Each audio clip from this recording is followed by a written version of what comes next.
Hello friends, once again you are welcome to Shikhar ICS Online, where we are regularly discussing different topics of current affairs, economics, polity, history and other few topics which are important from the point of view of preparation of civil services exams, whether it be the exam of conducted by UPSC or state PSCs.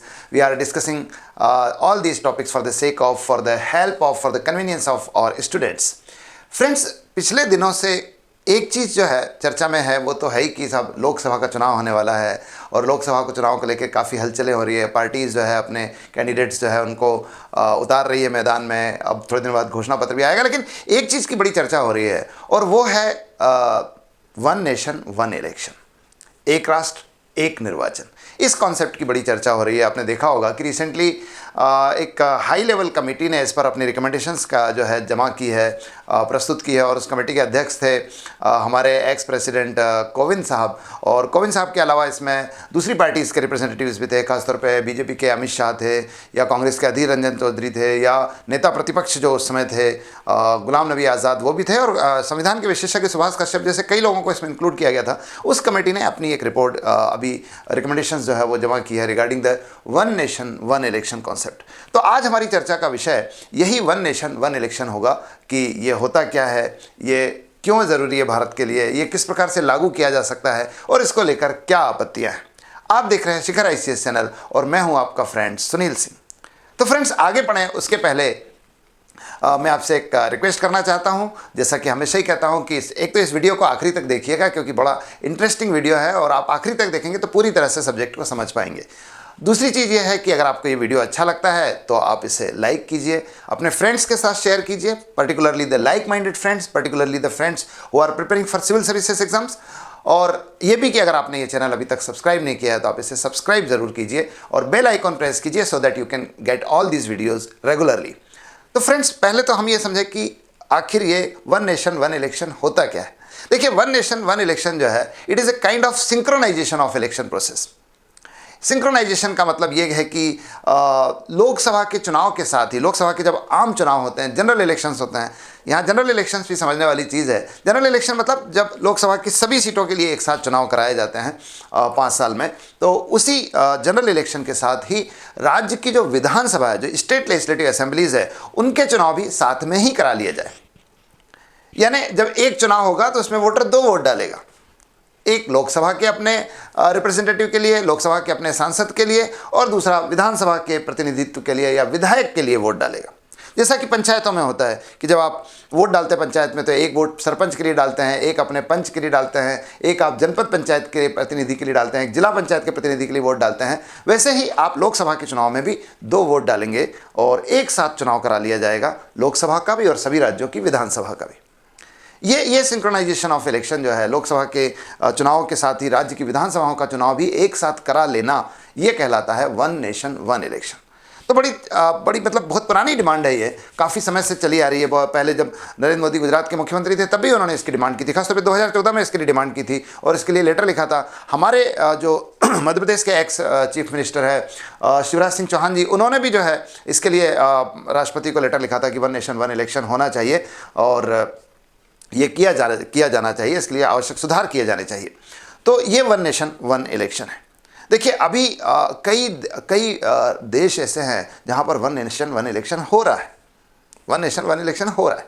खासतौर पे USA में, आप USA में देखिए कि वहाँ कांग्रेस के जो चुनाव हैं, खासतौर पे हाउस ऑफ रिप्रेजेंटेटिव के और सीनेट के एक साथ कराए जाते हैं और उसी के साथ स्टेट के जो गवर्नर के इलेक्शन होते हैं वो भी होते हैं, प्रेसिडेंट का इलेक्शन भी उसी के साथ होता है। तो सारे चुनाव एक साथ करा लिए जाते हैं, ठीक है। लेकिन इसी तरह से आप देखिए कि कनाडा में होता है, इस तरह से साउथ अफ्रीका में होता है, यूरोप के कई देश हैं जैसे फ्रांस है, स्वीडन है, बेल्जियम है, इन सारे देशों में एक साथ जो है चुनाव कराए जाते हैं। तो वन नेशन वन इलेक्शन का कॉन्सेप्ट वहाँ चल रहा है। रिसेंटली अभी इंडोनेशिया ने भी इसको किया है, तो भारत में भी इसके लिए मांग चल रही है। प्रश्न यह है कि क्यों मांग चल रही है, मतलब इस मांग के पीछे कारण क्या है, क्या उद्देश्य हो सकते हैं वन नेशन वन इलेक्शन के या इलेक्शन सिंक्रोनाइजेशन के।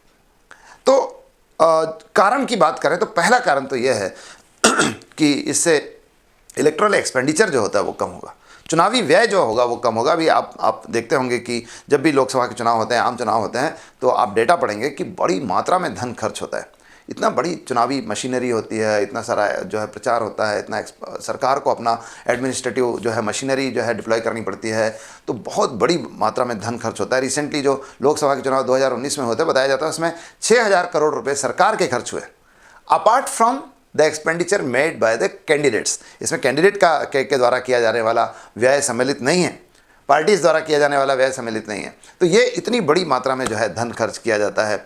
और तो अगर बार बार इलेक्शन होंगे, लोकसभा के अलग होंगे, विधानसभा के अलग होंगे, तो स्वाभाविक सी बात है कि खर्चा क्या होगा, ज़्यादा होगा। अभी आप देखिए कि लगभग हर साल चुनाव होता है, लगभग हर साल चुनाव होते हैं। आपने देखा होगा 2023 में 5 राज्यों के एक साथ चुनाव हुए थे, मध्य प्रदेश, राजस्थान, छत्तीसगढ़, आंध्र, तेलंगाना और मेघालय के, तो एक साथ चुनाव कराए गए। तो ये जो चुनाव अभी कराए गए 23 में, फिर 23 में बल्कि 9 राज्यों के चुनाव हुए, मतलब इन 5 राज्यों के अलावा और भी विधानसभा के चुनाव हुए। उसके पहले जो है 2022 में लगभग 7 राज्यों के चुनाव हुए थे। लगभग हर साल चुनाव होते हैं, हर साल चुनाव होंगे तो उतनी ही मात्रा में धन क्या होगा, खर्च होगा। तो धन बड़ी मात्रा में खर्च होता है, तो जितनी बार आप खर्च करेंगे, स्वाभाविक सी बात है कि इससे राजस्व पर, इस पर राजकोष पर, फिस्कल पर बड़ा प्रेशर पड़ता है। हमारे राजकोषीय घाटे को बढ़ाने में एक भूमिका इसकी भी है। दूसरी चीज़ यह है कि इसके कारण जो बार बार रिपीटेड इलेक्शंस होते हैं, इसके कारण जो है हमारे विकास कार्य धीमे होते हैं।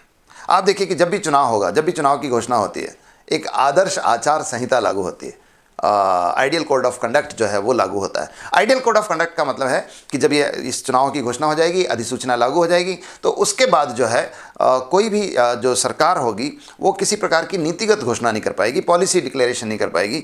और केवल पॉलिसी डिक्लेरेशन नहीं, बल्कि कोई भी नया कार्य, कोई विकास कार्य, कोई ऐसा कार्य नहीं कर पाएगी जिससे लोग जो है, लोगों को लाभ मिले, लोग लुभावन हो, लोग वोट देने के लिए लालायित हो। स्वाभाविक सी बात है कि इन लगभग 1.5 महीने में, 2 महीने में जो है विकास कार्य पूरी तरह से ठप रहते हैं। तो अगर ये 5 साल में एक बार हो तब तो ठीक है, लेकिन हर बार चुनाव होते हैं, लोकसभा का चुनाव होगा, विधानसभा का चुनाव होगा, every time you will have to enforce the common ideal code of conduct. और आइडियल कोड ऑफ कंडक्ट लागू होगा तो स्वाभाविक सी बात है कि विकास कार्य रुकेंगे, सरकार कोई नई घोषणा नहीं कर पाएगी। और ये तो नहीं, इसके अलावा आप देखिए कि जो कार्य चल रहा है वो भी, उनका भी लोकार्पण नहीं हो पाता है, उद्घाटन नहीं हो पाता है, तो वो भी रुके रहता है। तो विकास कार्य इसके कारण क्या हो जाता है, धीमा हो जाता है। अब इस धीमेपन के आप दूसरे पहलू भी देखिए कि जब भी चुनाव होगा, पूरी की पूरी प्रशासनिक मशीनरी, चाहे कलेक्टर हो, चाहे राज्य का जो जनरल एडमिनिस्ट्रेटिव डिपार्टमेंट हो, जीएडी डिपार्टमेंट हो, चाहे पुलिस मशीनरी हो, ये सब चुनाव कार्य में लग जाते हैं। तो चुनाव कार्य में लग जाएंगे तो प्रशासनिक कार्य जो है वो धीमे हो जाएंगे, प्रशासनिक शिथिलता आ जाएगी। जो प्रशासन को कार्य करने हैं, निर्णय लेने हैं, समीक्षा करनी है, वो सारे कार्य क्या हो जाएंगे, धीमे हो जाएंगे। आपने देखा होगा कि लोग, आप कभी तहसील में काम कराने जाएंगे, एसडीओ ऑफिस में, एसडीएम ऑफिस में काम कराने जाएंगे, तो वहाँ आप देखेंगे अरे भैया अभी तो आचार संहिता लगी है, अभी रुक जाओ, अभी 2 महीने बाद बात करेंगे। ठीक है, तो इस तरह से प्रशासनिक तंत्र जो है वो सारा का सारा चुनाव कार्यों में व्यस्त हो जाता है, और उसके कारण जो है जो विकास कार्य है, जो प्रशासनिक कार्य है, वो धीमे हो जाते हैं। इसका एक बड़ा इंपॉर्टेंट पहलू आपको ज़रूर देखना चाहिए कि जो पॉलिटिकल एग्जीक्यूटिव है, जो राजनीतिक कार्यपालिका है, वो भी चुनाव में व्यस्त हो जाती है। इसमें अब चाहे जो राज्य के मंत्री हो, या राज्य का मुख्यमंत्री हो, या केंद्र के मंत्री हो, या केंद्र के प्रधानमंत्री हो, आपने देखा होगा कि ये सब राजनीतिक कार्यों में लग जाते हैं, चुनावी रैलियों में, रोड शो में, चुनाव प्रचार करने में, इन सब में इनकी भूमिका जो है होने लगती है। और इसके कारण जो है आप देखिए कि सारी संलिप्तता, अब प्रधानमंत्री को तो निर्णय लेना चाहिए ना, मुख्यमंत्री को तो कार्य करना चाहिए, बैठकें करनी चाहिए, निर्णय लेनी चाहिए, फाइल निपटानी चाहिए, कैबिनेट में निर्णय लेने चाहिए, but no, they are not doing anything like that. They are all involve in the electoral process, political process है साहब। आखिर ये राजनीतिक कार्यपालिका है, अपने अपने दल को प्रतिनिधि है, तो आखिर वो तो है तो राजनीतिक व्यक्ति ही, दल के प्रतिनिधि है, दल के सदस्य है, तो वो प्रचार तो करेंगे ही, चुनाव प्रचार में हो जाएंगे। तो स्वाभाविक सी बात है कि उनके द्वारा किए जाने वाले कार्य भी क्या हो जाएंगे, धीमे हो जाएंगे। तो बार बार होगा तो हर बार धीमे होंगे, विकास की गति स्लो हो जाएगी। एक और चीज़ कि जब भी चुनाव होता है, चूँकि चुनाव में बहुत सारी आपराधिक गतिविधियां होती है, लोग जो है चुनाव को, मतदान के रुझान को प्रभावित करना चाहते हैं, तो इन सब को रोकने के लिए, चुनाव को शांतिपूर्ण तरीके से कराने के लिए, चुनाव को संवैधानिक तरीके से कराने के लिए हमको चाहिए सिक्योरिटी फोर्सेस। चाहे वो स्टेट की पुलिस फोर्सेस हो, चाहे सेंट्रल पुलिस फोर्सेस हो, सीआरपीएफ हो, सीआईएसएफ हो, ऐसे कई फोर्सेस जो है वो चुनाव के कार्य में लगाए जाते हैं। तो जितनी बार चुनाव होगा, every time the security forces needed to be deployed in the polling areas. तो जहाँ जहाँ चुनाव होगा वहाँ उनको नियुक्त किया जाएगा। तो स्वाभाविक सी बात है कि ये मूल कार्य नहीं है सिक्योरिटी फोर्सेस का, चुनाव कराना उनका मूल कार्य नहीं है, पर जितनी बार चुनाव होंगे, एवरी टाइम, हर बार उनको जो है नियुक्त किया जाएगा। तो इससे बार बार उनमें जो है एक फटीग आती है, एक प्रकार का थकान आती है, एक प्रकार की अरुचि आती है इन कार्यों में, और उनका दुरुपयोग भी होता है, क्योंकि मैंने बताया कि सिक्योरिटी फोर्सेस का मूल कार्य ये नहीं है। पर अगर आप बार बार चुनाव कराएंगे, 5 साल में 10-10, 15-15 बार चुनाव कराएंगे, लोकसभा के अलग, विधानसभा के अलग, तो सिक्योरिटी फोर्सेस के लिए भी, सुरक्षा बलों के लिए भी जो है कठिनाई का सामना करना पड़ता है। एक और चीज़ आप मतदाता की दृष्टि से देखिए, कई बार आपने देखा होगा जो बुजुर्ग होते हैं, जो कम रुचि लेते हैं राजनीतिक कार्यों में, या जो कम शिक्षित है, वो अक्सर बात करते हैं, अरे फिर वोट आ गई, फिर चुनाव आ गए, फिर वोट डालना है। मतलब ये कि सर अभी तो डाले थे 2023 में दिसंबर में वोट, और ये फिर आ गए, ये फिर आ गए। मतलब समझ रहे हो, इसका मतलब ये है कि दे आर गेटिंग बोर्ड।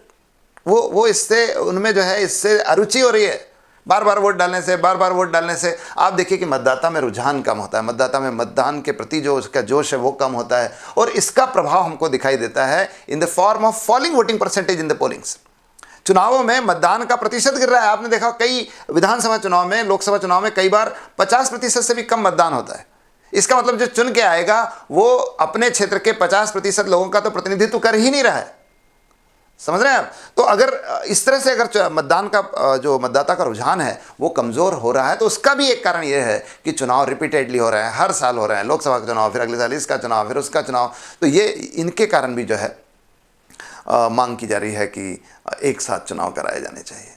और फिर मैंने बताया कि साहब ये ऐसा कई देशों में हो रहा है, और कई देशों में क्या, हमारे देश में ही हो रहा है। अभी आप देखिए कि लोकसभा का चुनाव होगा तो इसके साथ कई राज्यों का विधानसभा का भी चुनाव होगा, कई राज्यों के विधानसभा का भी चुनाव होगा। उसमें आप अरुणाचल प्रदेश ले लीजिए, आंध्र प्रदेश का चुनाव होगा, इसके साथ उड़ीसा का चुनाव होगा, इसके साथ ऐसे सिक्किम का चुनाव होगा। तो ऐसे कई राज्य जिनका लोकसभा के साथ चुनाव होगा। तो क्यों बाकी राज्यों का क्यों नहीं कराया जा सकता? बाकी राज्यों का भी कराया जाना चाहिए, ताकि एक बार 5 साल में एक बार चुनाव हो जाए। अमेरिका जैसा, वो भी 4 साल में सारे चुनाव एक बार में कर लेते हैं, और उसके बाद फुर्सत, फिर विकास कार्य करेंगे, फिर लोक कल्याण के कार्य करेंगे, फिर जनता के सुविधा के लिए क्या किया जा सकता है वो करेंगे। तो ये चीज़ें भारत में भी होनी चाहिए। ये मांग की जा रही है वन नेशन वन इलेक्शन के फॉर्म में, और ये इसके कारण है। प्रश्न ये है कि इसके विरोध में भी कुछ मत है। देखिए, विरोध में जो मत है वो पॉलिटिकल ज़्यादा दिखाई देते हैं कि साहब इससे एक पार्टी जो केंद्र में दल है वो ज़्यादा प्रभावित करने की कोशिश करेगी चुनाव में, और राज्य के मुद्दे अलग होते हैं, केंद्र के मुद्दे अलग होते हैं, इसलिए जो है चुनाव अलग अलग होनी चाहिए। केंद्र के मुद्दे राष्ट्रीय हितों से जुड़े होते हैं, राज्य के मुद्दे स्थानीय हितों से जुड़े होते हैं, इसलिए चुनाव अलग अलग होने चाहिए। एक साथ चुनाव होगा तो स्वाभाविक सी बात है कि ये दोनों तरह के दोनों चुनावों को जो है दुष्प्रभावित करेगा। फिर लोग ये भी मांग कर रहे हैं कि इससे जो है राज्यों के हितों को आप प्रभावित कर रहे हैं, आप संघीय व्यवस्था को नष्ट करने की कोशिश कर रहे हैं। ऐसे कई विपक्ष जो है आरोप लगा रहा है, और इसके विरोध में मांग कर रहा है। कुछ लोग तो ये कह रहे हैं कि वन इलेक्शन होते होते धीरे धीरे नो इलेक्शन हो जाएगा, तानाशाही की ओर जाएंगे। हालांकि ये बिल्कुल प्रैक्टिकल नहीं लगता है। भारत में लोकतंत्र की जड़ें बहुत मजबूत है। जब कहीं लोकतंत्र नहीं था तब भारत में लोकतंत्र था, और लोकतंत्र आगे भी रहेगा, because we have very deep root of democracy in our nation. तो प्रश्न ये भी है कि आखिर इसको कैसे किया जा सकता है। देखिए, ये करने निश्चित रूप से एक बड़ी कानूनी प्रोसेस है। इसमें आपको कई जगह संशोधन करना पड़ेगा, कई जगह अमेंडमेंट्स करने पड़ेंगे। एक तो कॉन्स्टिट्यूशनल अमेंडमेंट करना पड़ेगा, संविधान में संशोधन करना पड़ेगा इस प्रक्रिया को लेकर। दूसरी चीज़ यह है कि एक हमारे यहाँ जन प्रतिनिधित्व अधिनियम है 1951 का, पब्लिक रिप्रेजेंटेटिव एक्ट 1951, इसमें आपको संशोधन करना पड़ेगा। लोकसभा और विधानसभा की जो प्रक्रियाएँ हैं उसमें भी संशोधन करना पड़ेगा। तो इसके लिए आपको संविधान संशोधन विधेयक लाना पड़ेगा, उसे 2/3 बहुमत से केंद्र में पारित होना जरूरी है। मतलब लोकसभा में और राज्यसभा में इसको 2/3 बहुमत से पारित होना जरूरी है। It needed to be passed with 2/3 majority in both Lok Sabha as well as in Rajya Sabha. और ये भी हो सकता है कि कुछ मामलों में अगर आपने संशोधन किया तो आपको आधे से अधिक राज्यों की विधानसभाओं की भी सहमति लेने की आवश्यकता होगी for to make any amendment in the constitution. तो और ये विधेयक जो है, मैंने बताया कि जो अधिनियम है उसमें तो आप साधारण तरीके से चेंज कर ही सकते हैं। तो ये सब करना होगा, और ये सब तब हो सकता है जब एक तो सरकार के पास पर्याप्त बहुमत हो, लोकसभा में भी और राज्यसभा में 2/3 बहुमत होना चाहिए, ठीक है, तब आप इसे कर सकते हैं। दूसरा ये तब हो सकता है जब सरकार के पास इतना पॉलिटिकल विल हो, इतनी राजनीतिक इच्छा शक्ति हो। वो अभी दिखाई दे रही है इस सरकार में कि हाँ ऐसी इच्छा शक्ति है, तो इसको ज़रूर होना चाहिए for the sake of development of nation, for the sake of interest of voters in the electoral process.